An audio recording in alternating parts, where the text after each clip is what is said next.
धर्मक्षेत्रे कुरुक्षेत्रे समवेता योत्सव, हे दोन शब्द या पहिल्या श्लोकामधले महत्वाचे. दादा आपण सर्व पारंगत आहात, सर्व गीता मनीषी आहात, गीतेला कोडून केलेले, पटकर फाटलेले वगैरे वगैरे श्लोकांना मस्त खांद्यांमध्ये तोडून म्हणणारे, अर्ध पण म्हणणारे, संस्कृतला काळे मारून म्हणणारे, संस्कृतच्या नियमाप्रमाणे म्हणणारे. मंत्र वेद आहेत. मंत्र जिथं चुकला त्याला मंत्राचा दोष लागत असतो. मंत्रामध्ये मंत्र घुसवण्याची किंवा सोक्ती घुसवण्याचा एकाला सुद्धा अधिकार नाही, तरच तो मंत्र पूर्णत्वाला जात असतो. काही अबद्ध गीता म्हणणाऱ्यांची कमी नाही आहे. एकाने जन्मतारीख विचारली की अर्जुनाची जन्मतारीख काय श्लोक आहे तो? 4 जून. देवा तुझा जन्म अष्टमीला झाला, अर्जुनाचा जन्म कधी झाला? 5 पांडव आहे त्यांची काही माहिती नाहीये. रिक्षावाल्याची आणि एका चांगल्या संत महात्म्याची चर्चा चालू होती. संत महात्मे म्हटले आता गीतेमध्ये फक्त कृष्णाचं ज्ञान आहे आणि अर्जुनाला युद्धासाठी प्रवृत्ती, त्याच्यामध्ये जन्मतारखा बर्थडेच्या तारखा कधी येणार आहे? तू उद्या त्यांच्या अॅनिव्हर्सरीची तारीख विचारशील, काही पण विचारशील. तर म्हटले बाबा तुमचा अभ्यास कमी आहे, तुम्ही जरा 4-5व्या अध्यायामध्ये जा, तिथं तुम्हाला त्याचं उत्तर सापडेल. बहुनी मे व्यतीतानी जन्मानी तव 4 जूनला अर्जुनचा जन्म झाला. हे गीतेमध्ये लिहिलेलं आहे, शोधा म्हणजे सापडेल. गीता अबद्ध म्हणणाऱ्यांची कमी नाही आहे. वाचता येत नसेल ताई, शेवटच्या समयाला जर जमलं तर आपण बघू, आयोजक मंडळी सगळ्यांना गीता आपण वाटप करू 7व्या दिवशी किंवा शेवटच्या दिवशी करू. मला जेव्हा निरोप द्याल त्यावेळेस गीता द्या, मग उद्याही दिलं तर उद्याचं आयोजन करा. गीतेचा श्लोक जरी वाचला ना, एकम शास्त्रम देवकी पुत्र गीता, जगाच्या पाठीवरती एकमेव शास्त्र असं आहे की जे देवकी पुत्राचं गीत आहे. भगवान यदुनंदनाचं ते गीत आहे, मुरलीधराचं ते मुरलीधर गीत आहे. त्यांनी ज्या ज्या क्षेत्रामध्ये हात घातला ना, मग कृष्णाचं महत्व मला भगवद्गीतेच्या माध्यमातून सांगत असताना कृष्णाचे काही महत्वाचे पैलू सुद्धा तुमच्यासमोर मांडायचे. आता या कथा वगैरे ऐकण्यासाठी ना, कथा शब्दाचा अर्थ भलेही गोष्टी असला, कथा शब्दाचा अर्थ भलेही एखादी कहाणी असला, पण कथा ही तप्त जीवनम म्हणजे तापलेल्या जीवनाला शांत करणारी असली पाहिजे. तव कथामृतम तप्त जीवनम कवी विहिडितम. मला जर याचा आवाज जर चांगला भेटला ना तर 1 तास गाण्यामध्ये आणि सुरामध्ये जाईल. मनाला लावून नको घेऊ, पण ते आता जी दररोजची सवय त्याप्रमाणे काय भेटून राहील. तव कथाम, गोपिका म्हणतात की देवा तुझ्या ज्या कथा आहेत ना, तव कथामृतम तप्त जीवनम, आमच्या तापलेल्या जीवनाला शांत करणाऱ्या कथा आहेत. तापलेल्या जीवनाला शांत करणाऱ्या कथेचा अर्थ असा होता, भगवान कृष्णाची कथा जरी ही कथा असली पण ही कथा शास्त्र शुद्ध कथा आहे. उगाच कृष्णाने मस्तपैकी चमत्कार केला, कृष्ण आभाळाला उभा राहिला, कृष्ण अर्धा झाला, कृष्ण बारीक झाला, मोठा झाला, ते त्याची लीळा जरूर असेल पण कृष्णाच्या सोबत उगाच कुठल्याही चमत्काराची तिथं मला वाटतं घुसडण करणं हेही एक खूप मोठं पाप आहे, खूप मोठं प्रायश्चित आहे, खूप मोठा दोष आहे, प्रमाद आहे. कृष्णाच्या सोबत चमत्काराला टाकण्यापेक्षा कृष्णाच्या बुद्धीनं काही केलेल्या गोष्टींना त्या पहिल्यांदा समजून घ्या. कृष्ण आपल्या पण तुमच्या लक्षात येईल. समुद्रात त्यांनी द्वारका बांधायचं ठरवलं त्यावेळेस त्याच्या मनामध्ये एक उत्तम कारागीर तयार झाला, आर्किटेक्ट तयार झाला. हे कृष्णाच्या चमत्काराचं वगैरे लक्षण नाहीये. आताही समुद्रामध्ये छत्रपती शिवाजी महाराजांचा पुतळा बांधला होता आणि बांधल्यानंतर तो थोड्या दिवसामध्ये पडला. आता आर्किटेक्ट पणामध्ये किंवा त्याच्या गुणामध्ये कुठेतरी ती कमतरता भासली म्हणून तो पुतळा पडला. बिचाऱ्याचा तसा काही दोष नाहीये, त्याला दोषी धरल्या गेल्यानंतर ती गोष्ट निराळी आहे. पण शेवटी त्याची कुठेतरी मर्यादा आहेच. व्यथित असलेल्या मनाला शांत करणारी कथा असते. कथेचं मर्म असं आहे, याला इको कमी करण्याचं. कथेचं मर्म असं आहे की कथा अनेक जीवांना, तप्त जीवाला शांत करत असते, ती कथा आहे. आणि मग कृष्ण तुम्हाला बघत असताना, कृष्ण तुम्हाला जेव्हा समजत असताना, कृष्णासारखा आर्किटेक्ट नाहीये. समुद्रामध्ये द्वारका उभी केली कशी करायची ह्या पद्धतीने त्यांनी द्वारकेचा विचार केला. त्यावेळेस त्याच्या मनामध्ये असंख्य प्रश्न उभे राहिले असतील. पाण्यापासून कसं संरक्षण करायचं, वादळापासून कसं करायचं, आणि समुद्र म्हणजे क्षाराचा. अहो तुमचं जर बोरचं पाणी 1200, 1300, 1500 TDS जर असेल, नळ गंजून जातात, सफेद होतात, 2-4 वर्षामध्ये ते बदलून टाकावे लागतात. समुद्रामध्ये द्वारका उभी राहिली त्याचं प्लास्टर दगड सडले असतील वगैरे वगैरे काही त्यांनी विचार केला असेल का? उत्तम आर्किटेक्टचा नमुना असा आहे की त्यांनी ती सुंदर अशी सोन्याची द्वारका आपल्या समुद्रामध्ये उभी केली. म्हणून त्यांनी सगळ्या विश्वकर्म्यांना किंवा सगळ्या आर्किटेक्टच्या तोंडामध्ये बोर्ड घालायला लावलेले, त्यांना सगळ्यांना थोबडीत मार. आज नाही करू शकत तुम्ही ते. म्हणून कृष्ण अशाही पद्धतीने अशा अँगलला समजून घेणं गरजेचं आहे. डोळ्यानं घायाळ करणारा, मनातले भाव ओळखणारा, त्याच्यापेक्षा दुसरा मानसोपचार तज्ञ असू शकतो का? सायकोलॉजिस्ट. डोळ्यातून भाव ओळखणार, डोळ्यातून भाव ओळखायचा. गोपी कुठल्या भावानं आल्यात, कुठल्या भावानं बसल्यात, त्या श्रीदामेच्या म्हणतात डोळ्यातला गरिबीचा भाव ओळखला होता. सुदामेच्या म्हणतात की त्याच्याही डोळ्यातला भाव कृष्णाने ओळखला होता. तो भाव ओळखणं खऱ्या अर्थानं कृष्णाला जमलं, म्हणून त्याच्यासारखा मानसोपचार तज्ञ कोणी नाही. बासरीने मंत्रमुग्ध करणारा, गोपींना, गायांना, झाडांना, वेलींना, पाण्याला, यमुनेला स्तब्ध करणारा असा सुमधुर असा वादक गायक आतापर्यंत कोणी झालाय का? नाही झाला. कृष्ण अशाही अंगाने आपल्याला समजून घ्यावा लागेल. चांगल्या स्वास्थ्याचा संदेश देणारा डॉक्टर. भगवद्गीतेमध्ये चांगल्या स्वास्थ्याचे लक्षण आहेत. 16व्या अध्यायाला जेव्हा तुम्ही वाचाल ना, त्याच्यामध्ये लक्षण आहे. रस्या, स्निग्धा, स्थिरा, हृद्या, आहारा, सात्विक प्रिया. याला वाणीचं सुद्धा मी ज्यावेळेस देतो असतो त्यावेळेस वाणीला सुद्धा हे प्रमाण आहे. रस्या म्हणजे वाणी रसमयी असली पाहिजे. स्निग्धा म्हणजे गोड बोलणारी असली पाहिजे. रस्या, स्निग्धा, स्थिरा म्हणजे स्थिर, एक वचनी असला पाहिजे. रघुकुल रीत सदा चली आई, जान जाई पर वचन जाई.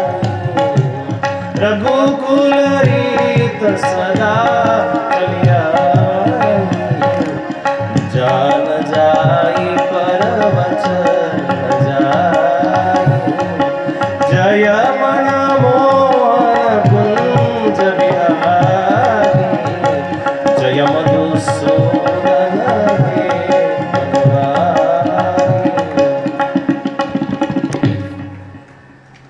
हे रस्या, स्निग्धा, स्थिरा, वचनाला बाळगणारी माणसं असली पाहिजे.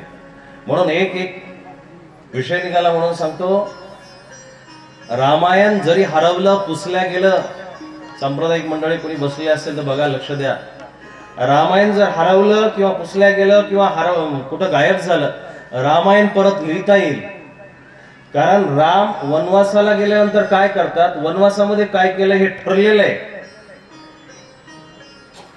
काय महत्वाची गोष्ट सांगतो, दोन्ही अवतारातला भेद. रामायण हे वचनावरती आधारित असल्या कारणानं किंवा ठरलेलं असल्या कारणानं राम निघाले, अयोध्येमधून निघाले, पुढे गेले, वनवासामध्ये गेले, सीताचे हरण झालं, सुग्रीव भेटले, बाली भेटले, हनुमंत आले, जांबवंत आले, सगळं काही तिथं तुम्हाला परत हरवल्यानंतर लिहिता येईल. पण कृष्णाचं चरित्र परत लिहिल्या जाणार नाही, ते लिहिता येणार नाही, कारण ते अनप्रेडिक्टेबल आहे. कळतं का? शब्द हा कळला ना? सुशिक्षित मंडळी शिकलेली म्हणून अनप्रेडिक्टेबल. त्या माणसाकडे बघून तुम्ही सांगू शकत नाही की हा पुढच्या क्षणाला काय करू शकतो. पुढच्या वेळेस तो कदाचित तो रणांगणावरती गीत गातो. गीता गायलेली आहे, गीता सांगितलेली नाहीये, गायलेली आहे. गीता गीता गीता वाचे जे म्हणती, नाही पुनरावृत्ती तयाना, नाही पुनरावृत्ती तयाना, नाही पुनरावृत्ती तयाना. नित्य नेम वाचे वदता अक्षर, भव सिंधू तरे अर्धक्षरी, भव सिंधू तरे अर्धक्षरी, भव सिंधू तरे अर्धक्षरी. आमच्या आदरणीय बाबांची आठवण या ठिकाणी आल्याशिवाय राहणार नाही. कैवल्याशी परमपूज्य परम आदरणीय विश्वाचार्य बाबाजी एकाच अभंगावरती आयुष्यभर जपून राहिले. एकाच अभंगाला ते सांगत राहिले. एकाच अभंगाला त्यांनी जनमानसापर्यंत पोहोचवलं, पण कोणीही माणूस म्हटलेला नाही की भीष्माचार्य बाबांचं, आदरणीय कीर्तन सम्राट बाबांचं कीर्तन आज रटाळवानं झालंय, किंवा त्यांनी परत तेच सांगितलं. ह्याच अभंगाला दरवर्षी गीता गीता गीता वाचे जे म्हणते ह्याच अभंगाला म्हणायचे, पण ते नवम नवम तम रसम मधुरम तथापि दरवेळेस गंगेच्या स्वच्छ पाण्यासारखं वाटायचं. तुम्ही करता नाही? गीतेचं मर्म तितकं सुंदर आहे. गीतेतला कृष्ण खऱ्या अर्थानं जर समजला ना, तुमचा उद्धार झाल्याशिवाय राहणार नाही. गीतेच्या बाहेरचा कृष्ण जेव्हा लक्षात येईल दादासाहेब, गीतेच्या बाहेरचा कृष्ण जेव्हा ऐकाल ना, तर तुम्हाला भक्ती कशी करावी हे कळल. पण गीतेचा कृष्ण जर ऐकला तर तुम्ही त्या भक्तीनं कुठं जाणार आहे हे तुम्हाला लक्षात येईल. गीतेच्या बाहेरचा कृष्ण काय समजवतो, गोपींचं जीवन, सुदाम्याचं जीवन, चरित्र वगैरे जे चरित्र जर ऐकले वाचले तर त्याच्यात लक्षात येईल की कृष्णाचं जीवन असं पाहिजे आणि कृष्णाची भक्ती अशा पद्धतीने केली पाहिजे, कृष्ण जीवनाच्या लीळा अशा पद्धतीने आठवण केल्या पाहिजे. पण जेव्हा तुम्ही गीतेमध्ये घुसाल, गीतेमध्ये घुसल्यानंतर एक शेवटचा श्लोक जरी पाठ झाला, एक श्लोक जरी लक्षात बसला, सर्व धर्मान परित्यज्य माम एकम शरणं व्रज, उद्धार झालाच. उद्धार व्हायला वेळ लागणार नाही. कृष्णासारखा डोळ्याने घायाळ करणारा, बांसरीने मंत्रमुग्ध करणारा, चांगल्या स्वास्थ्याचा संदेश देणारा, रस्त्या स्निग्धा स्थिरा या शब्दाला सांगत होतो. स्थिरा म्हणजे वाणी स्थिर असली पाहिजे. माणसं क्षणाक्षणाला मत बदलवतो. रात्री म्हणून उमेदवार खाली पडतो म्हणजे हे काय? स्थिर वाणी नाहीये, स्थिर मती नाहीये, स्थिर बुद्धी नाहीये, स्थिर मत नाहीये. आणि मग अशाने समाज सुद्धा डोलायमान झालेला आहे.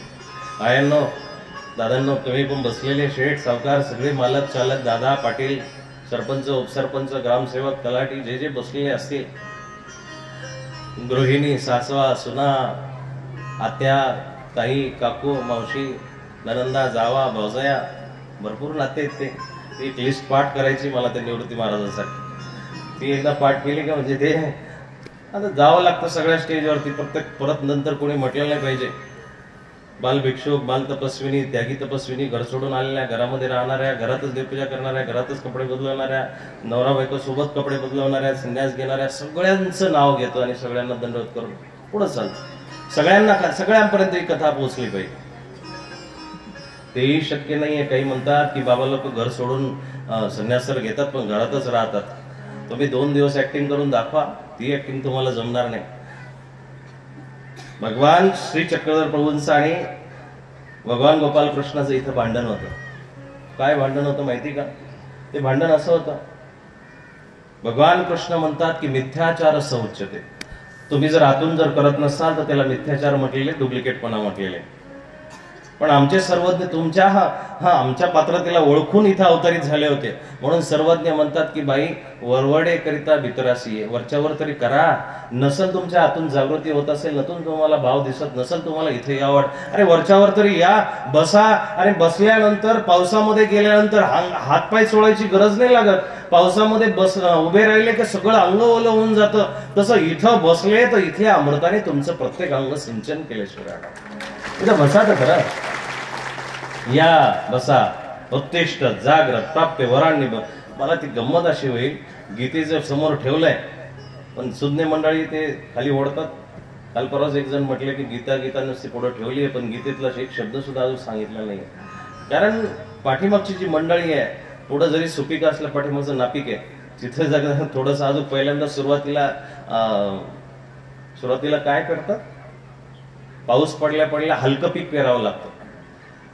शेतकरी मंडळी दादा बरोबर आहे, तुम्ही गव्हाचे द्राक्षाचे मालक आहे, त्याच्यामुळे तुम्हाला हे माहित नाही. जरा थोडासा माळ रानावरती ओसाड म्हणला किंवा जिरायती याच्यात जर गेलं तर पाऊस पडल्या 2-4 पिकं टाकावं लागतात. एकटी टाकल्यानंतर त्याच्यामध्ये पहिल्यांदा हलकं पीक टाकावं लागतं, म्हणजे 2-3 महिन्यामध्ये येतं.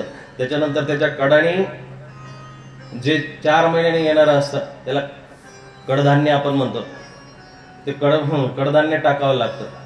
तेव्हा कुठंतरी आतलं पीक सुरक्षित राहतं बाहेरच्या कडधान्याने. सुरुवातीला जर आपण खूप जास्त वेळ घेणारं जर धान्य पेरलं तर ती शेती त्याला उत्तम प्रतिसाद देत नाही. म्हणून हळूहळू भलेही गीतेचा शेवट आपण सुंदर रीतीला करू, शास्त्रशुद्ध पद्धतीने करू, पण सुरुवातीला जरा थोडंसं खोकलेलंच बरं राहील. बरोबर आहे.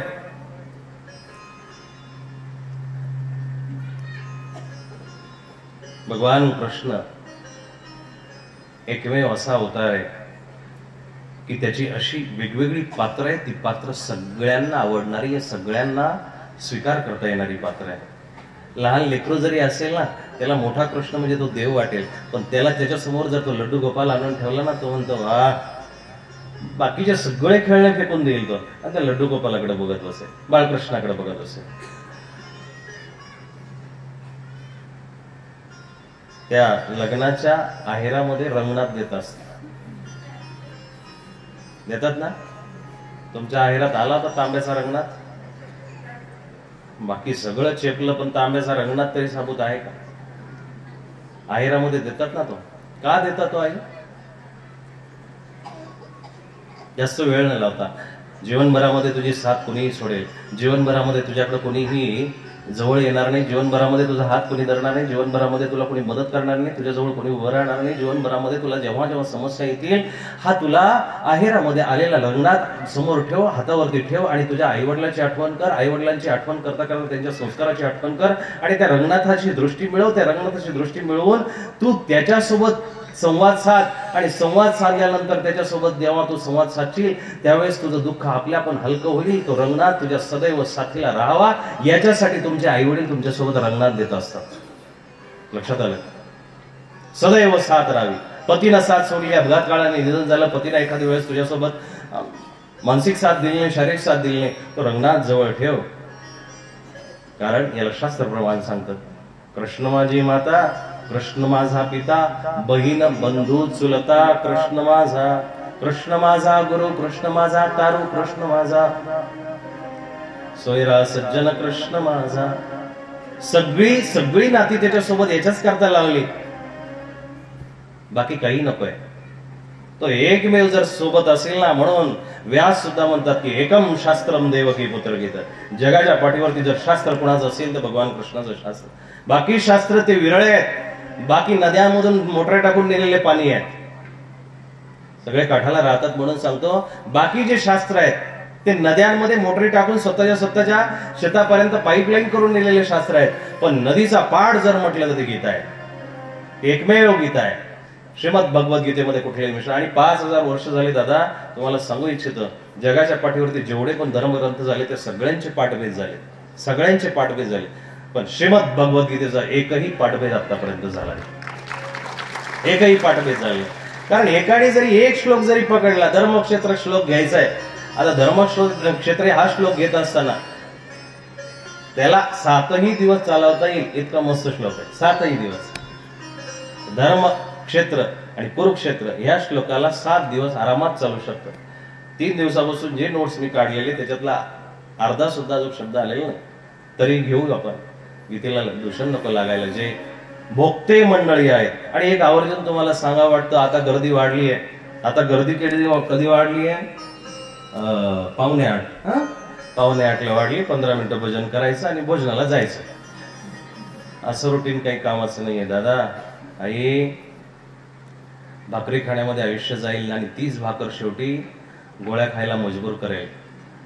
फुकटचं अन्न खाल्लं, तामस अन्न खाल्लं, बिन कष्ट करता जर खाल्लं ना तर ते रोगामध्ये परिवर्तित होत असत. गोळ्या ज्या लागतात ना त्या अन्नाचा दोष आहे. एक अन्न माधुर्य, एक अन्नाचा दोष सोबत तयार होत असतं. अन्नाची जी तुम्ही मधुरता म्हणून स्वीकार कराल. गोड अन्न बघा, कुठलंही जे गोड लागतं ना तुम्ही खा. एखाद्याला मिरची आवडत असेल, खूप मिरची आवडते, भलेही सुरुवातीला मिरची त्रास देणार नाही, पण एकदा जेव्हा आवडेल त्यावेळेस अल्सर आणि मुळव्याध सोबत काढेल. अन्न माधुर्य, अन्न दोष. संग माधुर्य, संग दोष. एखाद्याची संगत जास्त आवडत असेल ना, मग त्याचा संग दोष पण तयार होत असतो. एखाद्याला सोनं आवडतं संग करायला, पैसा आवडतो संग करायला, आणि मग तो पैसा सोनच एक दिवस दोष निर्माण करतो. रात्रीचा येत होता 12 वाजता आणि 12 वाजता चोरटे आडवे झाले आणि बेदम मारला आणि सगळ्या अंगठ्या बिंठ्या नखासहित बोटासहित तोडून घेतले. संग दोष. एक शब्द आपल्याला खूप खूप चांगल्या पद्धतीने सांगता येईल. भोजनाचं मी सांगत होतो, भजनाशिवाय भोजन व्यर्थ आहे. ती भाकर राहील, ती चपाती राहील, खिचडी राहील, जिलेबी राहील, ती काही भाजी असेल ती राहील, ती भाजीच राहील, पण इथून जर भजन ऐकून जर गेलात प्रवचन ऐकून जर गेला तर ते भोजन तुमचं प्रसाद झाल्याशिवाय राहणार नाही. ते भोजन प्रसाद होईल. भाकरी तर घरी मिळतात ना, रस्त्याला खूप चांगले चांगले हॉटेल आहेत. जर खायचं जर ठरवलं 50, 100, 200, 500 रुपयामध्ये मस्तपैकी जेवण करता येतं. पण त्या जेवणाला सतत त्याचा आधार नाही. इथं पिठलं भाकरी जरी खाली, रात्रीची सकाळची शिळी चपाती जरी तुम्ही खाली ना, तर तो प्रसाद तुमच्या तळागाळामध्ये लागलेल्या, अंतःकरणामध्ये लागलेल्या सगळ्या दोषांना धुवून काढेल. इतकी त्याची ताकद आहे. प्रसादे सर्व दुःखाम हानिरस्योपजायते. हानिर अस्योपजायते. रस्य शब्द नाही. भगवद्गीता, भगवद्गीतेमध्ये बरेचसे माणसं आमची सुज्ञ मंडळी बसलेली म्हणून ही गोष्टी सांगाव्या लागतात. निशिदिनी बत मारी पावलो दंड भारी. शिकवायला बसलो नाही मी, पण योगाने जे येतंय ते सांगतो. अहो बत मारी पावलो दंड भारी. बत या शब्दाचा अर्थ काहींना कळाला नाही, मग तिथं काही लोकांनी मत शब्द टाकला. अहो मत मारी पावलो दंड भारी, पण मूळ शब्द बतच आहे. बरोबर आहे. आई अर्थ काय होतो बत शब्दाचा? हात जोडून विचारते, मला पण माहिती. ऋषिदिनी बत मारी पावलो दंड भारी. चरण शरण शौरी दैन्य माझे निवारी. तुझ विनमज देवा रक्षिता कोण आहे. सकल जन विसावा बंधु तो बाप माये. कवन गत करीसी कवन ठाया सनेशी. जय जय ऋषिकेशी शीनलो गर्भवासी. गर्भवासी शिनलो पुनरपी जन्मम पुनरपी मरणम. शिनलो बाबा मी. त्याच्याकरता आपल्याला ते स्तोत्र कळ. अहो बत महत् पापम कर्तुम व्यवसिता. इथला तो बत शब्द आहे संस्कृतचा. बत म्हणजे दुःख वाटणे. अहो बत महत् पापम, मला दुःख वाटते अर्जुन म्हणतो. या सगळ्याच्या माणसांना बघून दुःख वाटणे असा त्या बत शब्दात.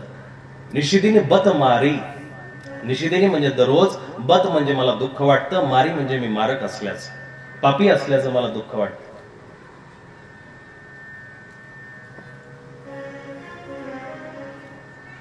भोजन भजन करूनच केलं पाहिजे. म्हणून बघा आपल्या हिंदू संस्कृतीमध्ये सकाळी उठल्यानंतर दिवा लावतात, अगरबत्ती लावतात, देवपूजा करतात. देवपूजा केल्यानंतर मग चहा पाणी पित असतात. नवीन नवीन फॅशन यायला लागल्या. 5-6 वाजता उठतात लोक, मस्तपैकी बेडवरती बसतात आणि बेडवरची चहा मागवतात. Green tea, अमकाटी तमकाटी. काही काहींना सकाळी सकाळी निंबू पाणी द्यावं लागतं इतिहासानुसार. रात्रीचा इतिहास कसा होता त्या हिशोबाने निंबू पाणी द्यावं लागतं. दादा, आयुष्य हे मातीमोल करण्यासाठी भेटलेलं नाहीये, त्याला अनमोल करण्यासाठी भेटलेलं आहे. अनमोल असा परमात्मा या देहामध्येच प्राप्त होऊ शकतो. याच्याकरता लाख करोडी कायादिनी अंग अंग अनमोल ऐसे अनमोल तनको. तो माती में मत मोल नित करो उसकी बंदगी, नित करो उसका जाप. देना होगा तो देगा अपने आप. ही परमात्म्याची कृपा आहे. त्याला शरीर चांगलं ठेवावं लागेल.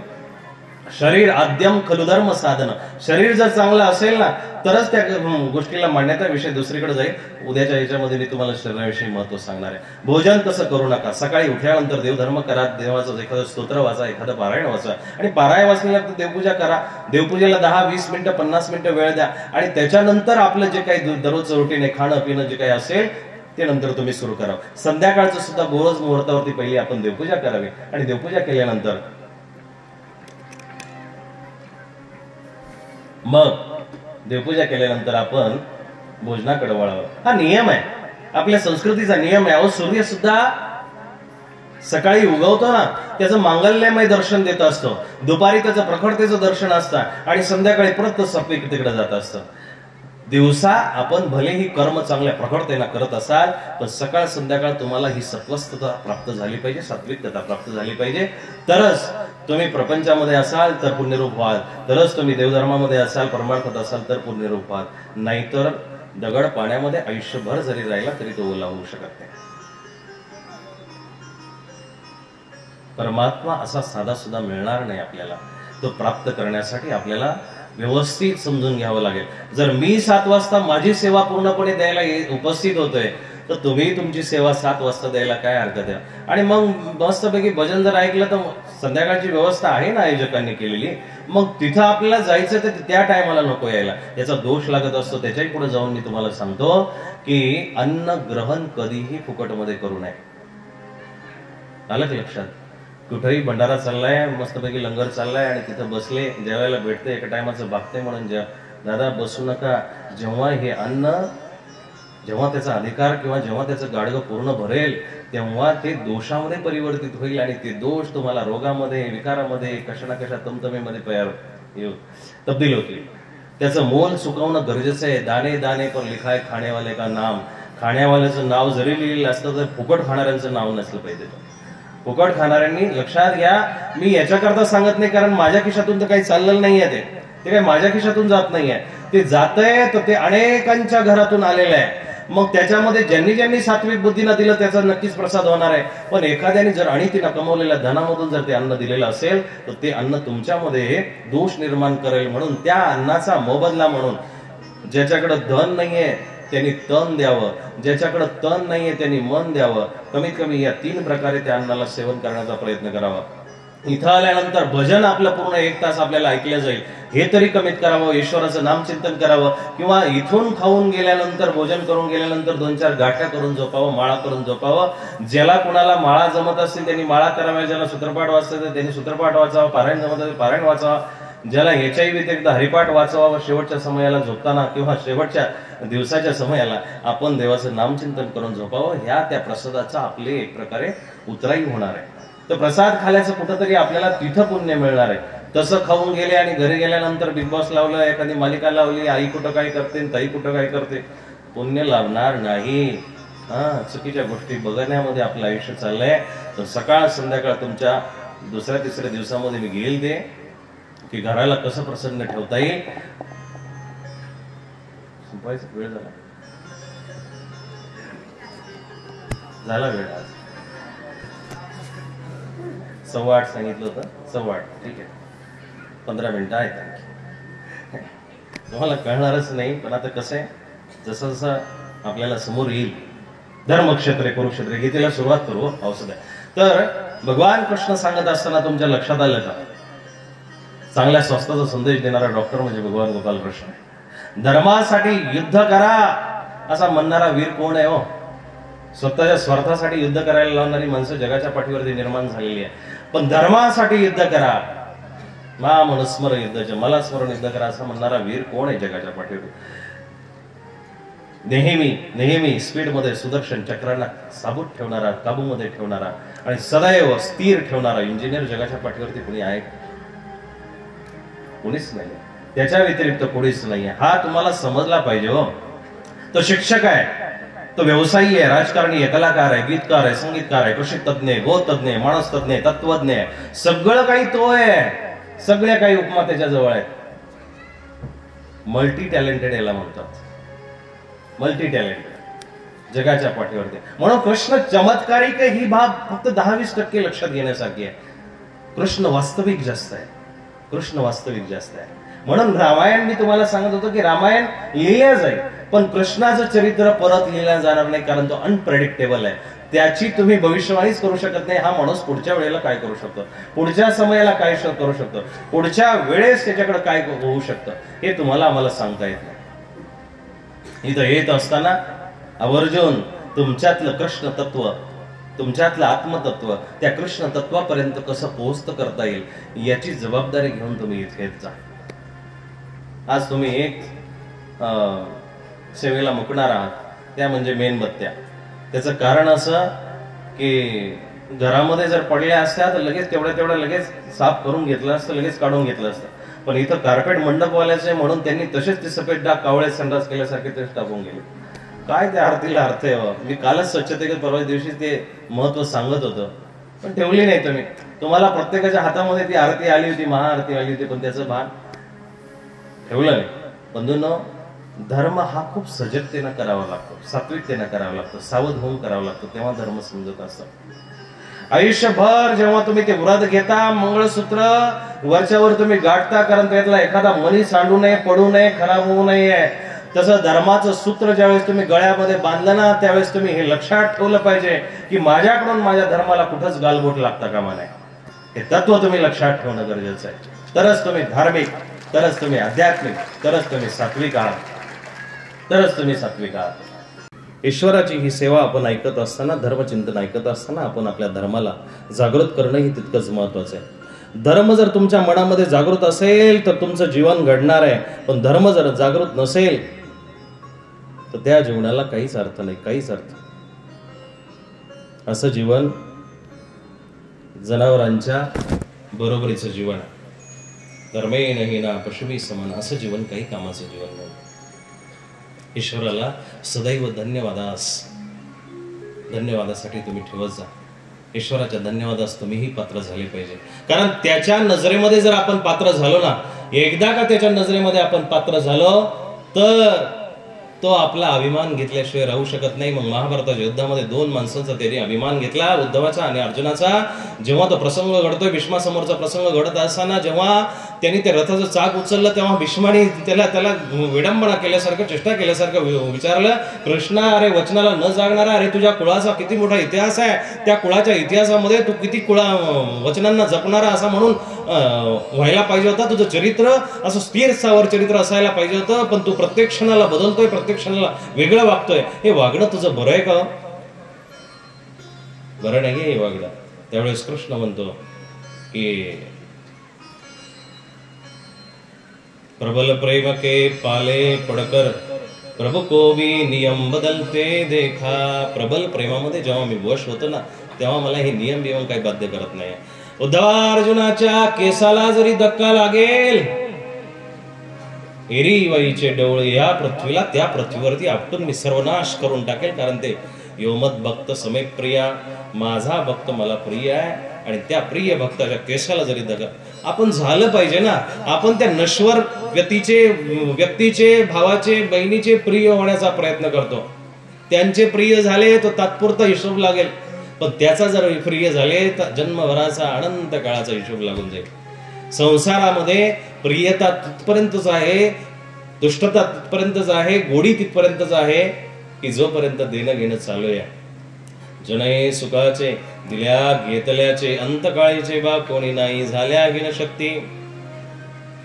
नाक डोळे गळती सांडोनिया पळती, रांडा परे बैल म्हणे आता मरता तरी बरे नाशले कर तुम कुणी तुका म्हणे आता माझे नाही कुणी का चक्रपाणी वंचुनी. तेव्हाच त्यांना सुद्धा सांगावं लागलं की चेका चक्रपाणीशिवाय तुमचं कोणी नाही आहे. हे ज्यावेळेस आपण म्हणतो ना टू यू, त्यावेळेस तिकडून प्रतिसाद येतो टू यू. तसा प्रतिसाद नाही आहे. तुम्ही जर एखाद्याची आठवण करता तर मी तुझी आठवण करतोय, तेव्हा तिकडून रिप्लाय येतो हा आम्ही पण तुमची आठवण करतो. आम्ही तुम्हाला आठवत होतो, तेव्हा तिकडून रिप्लाय येतो. तसा रिप्लाय येत नाहीये.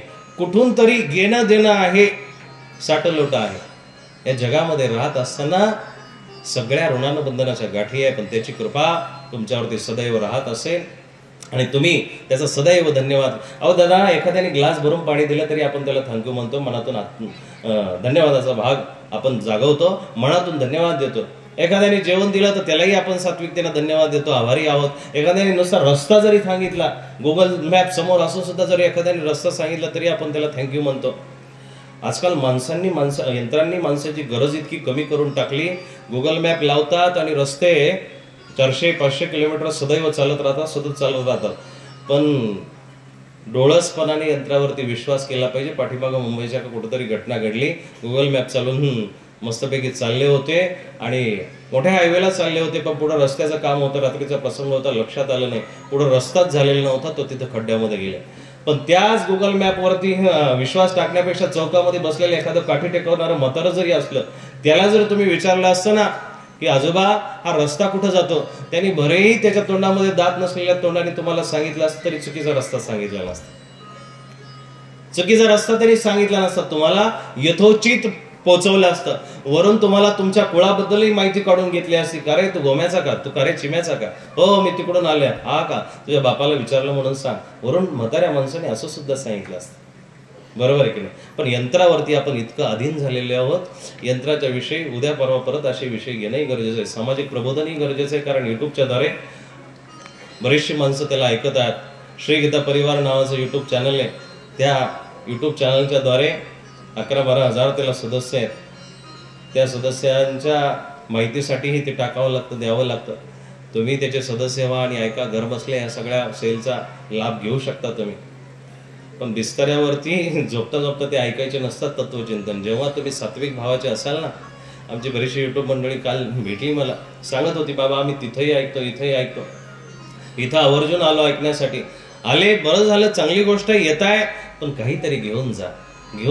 आणि मग मला जे आज महत्वाचं तत्व सांगून संपवायचं आहे ते असं की त्याला धन्यवाद द्यायला शिका, ईश्वराला धन्यवाद द्यायला शिका. जे जे भेटलं ना, मला जे भेटलं, लाख करोडी कायादिनी अंग अंग अनमोल, लाखा कोटीचं शरीर मला दिले देवा, पहिल्यांदा तुझा धन्यवाद.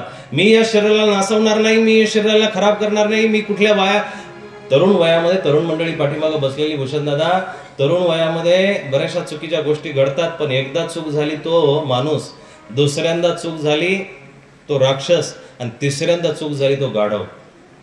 एकदा चूक करा माणूस म्हणून समजल्या पण जाईल, दुसऱ्यांदा झाली ना तर तीही एक वेळेस त्याला थोडासा तामशी म्हणून सोडून दिलं. पण तीच चूक जर वारंवार जर करत असेल तर त्याच्यासारखा गाढव कोणीच नाही.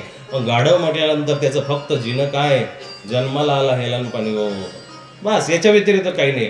तारुण्य गमावू नका दादा, हे सुंदर गुलाबाचं पुष्प आहे. या पुष्पामध्ये सुगंध नाही जरी आला तरी तो टवटवीतपणा जिवंत जर ठेवला तर कोणीही रसिक तुम्हाला तुमच्या घरापर्यंत नेईल किंवा जीवनापर्यंत नेईल. पण जेव्हा तुम्ही कोमेजून तारुण्य वयामध्ये जर जाल तर कोणी रस्त्याने चालणारा रसिक तुमच्याकडे ढुंकून सुद्धा पाहणार नाही, तुम्ही जगाच्या कामाचे राहणार नाही. असं आयुष्य काही कामाचं नाही आहे. तारुण्याला जपा. तारुण्य जर तुम्ही हेळसांड जर केली, ईश्वराने आपल्याला धन्यवाद करा त्याचा की आपल्याला सुंदर हात दिले, सुंदर अंग दिलं, सुंदर डोळे दिले, सुंदर शरीर दिलं, नाक दिलं, कान दिलं, सगळं काही व्यवस्थित दिलंय. याचा जर खरा फायदा जर तुम्हाला बघायचा असेल किंवा याचा लाभ जर तुम्हाला समजून घ्यायचा असेल, ज्याला डोळे नाही त्याला विचारा, ज्याला पाय नाही त्याला विचारा, ज्याला हात नाही त्याला विचारा. जे म्हणतात ना देवाने उगाच काळं दिलं, सुंदर दिलं, ओबडधोबड दिलं, मोठ्या नाकाचं दिलं, चपट्या नाकाचं, अरे त्यांनी विचार करून दिलं. एखाद्याचं मोठं नाक असेल त्याला म्हणू नका की माझं नाक बदाड आहे, भजासारखं आहे. त्यांनी विचार करून दिलं की याला जगामध्ये आल्यानंतर याला हवा जास्त प्यायला लागेल, म्हणून त्यांनी विचार करून ते मोठं नाक दिलेलं आहे. त्याच्या कल्पनेवरती कशाला अविश्वास हो, कशाला अविश्वास. तो बिन विचार करून देतच नाहीये. तिकडे चीनमध्ये बारीक बारीक डोळे याच्यासाठी दिले की खूप थंडी असते आणि थंडीनं डोळ्यांना वारंवार पाणी येऊ नये म्हणून ते चिनी डोळे दिले. ते बर्फाळ प्रदेशात कधी वास्तव सायन्स आहे. बर्फाळ प्रदेशामध्ये जा, खाली जर दक्षिणेला जर गेले तर ते हत्तीसारखी चमडी त्या लोकांची, का उन्हाने यांची अजून काळी पडू नये म्हणून. ते ऑलरेडीच काळे जन्माला आलेत. मध्यम महाराष्ट्र, आपण मध्य आहोत. महाराष्ट्र तर सात्विक आहे, महाराष्ट्र उत्तम आहे, महाराष्ट्र गुणवान आहे, महाराष्ट्र सौंदर्यवान, महाराष्ट्र सात्विक असल्या कारण महाराष्ट्राचे गुणही महंत गुण आपल्यामध्ये आले पाहिजे. त्याचा धन्यवाद करण्याची एक कला आज आपल्याला शिकणं गरजेचं आहे. त्याला धन्यवाद करायला शिका. त्याचा ज्यावेळेस तुमच्या तोंडातून धन्यवाद निघेल ना, तो खुश झाल्याशिवाय राहणार नाही. मेरा आपकी कृपा से सब काम हो रहा है. टाळी.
Yeah.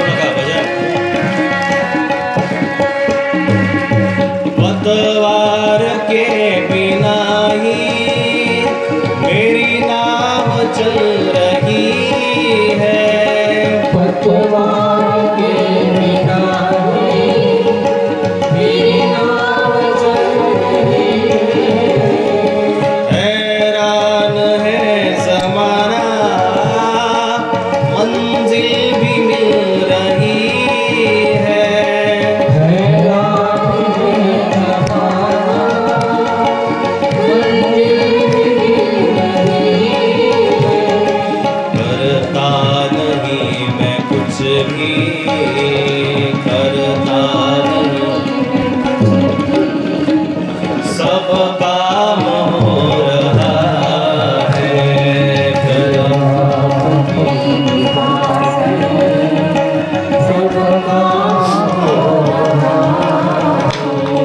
तुम साथ जो मेरे किस चीज की कमी है।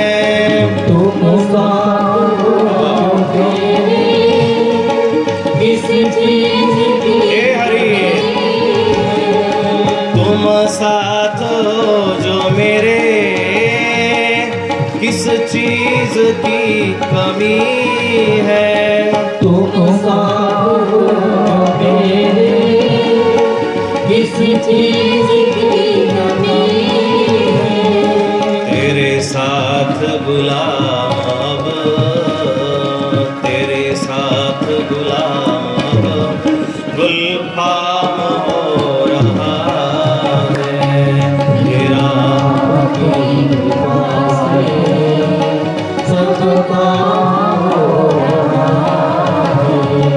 तेरा आपकी दया से सब काम हो रहा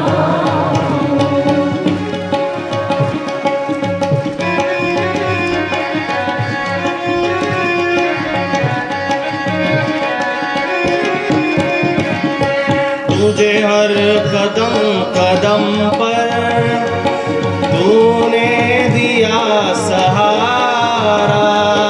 तुझे हर कदम पर तूने दिया सहारा। मेरी जिंदगी बदल दी तूने करा इशारा।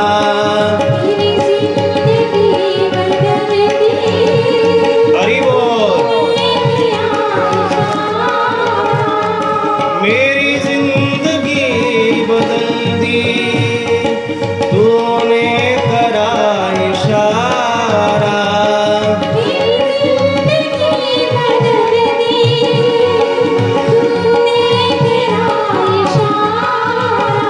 ईश्वराने आपल्याला जीवन दिलेलं आहे म्हणून आपलं जीवन परिवर्तित आहे। आज तुम्ही शेठ असाल, सावकार असाल, आई असाल, दादा असाल, भाऊ असाल, मम्मी असाल, पप्पा असाल, तत्प्रसारण मया जत, तेरी कृपा के बिना मैं संभव नहीं। एहसान तेरा मुझ पर, एहसान तेरा मुझ पर, एहसान हो रहा है।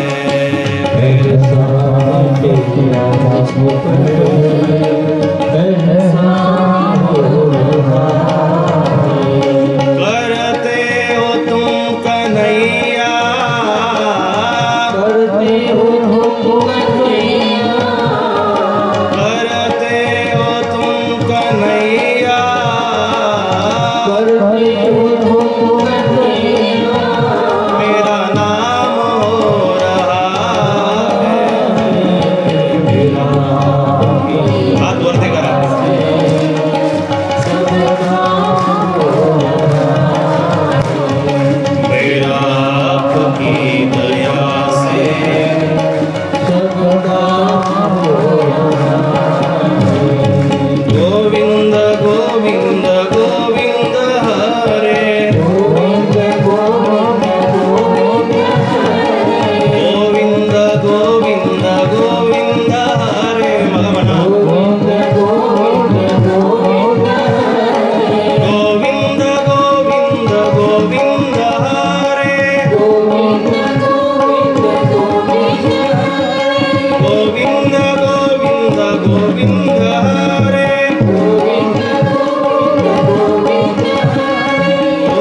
कृष्णा कृष्णा हरे हरे.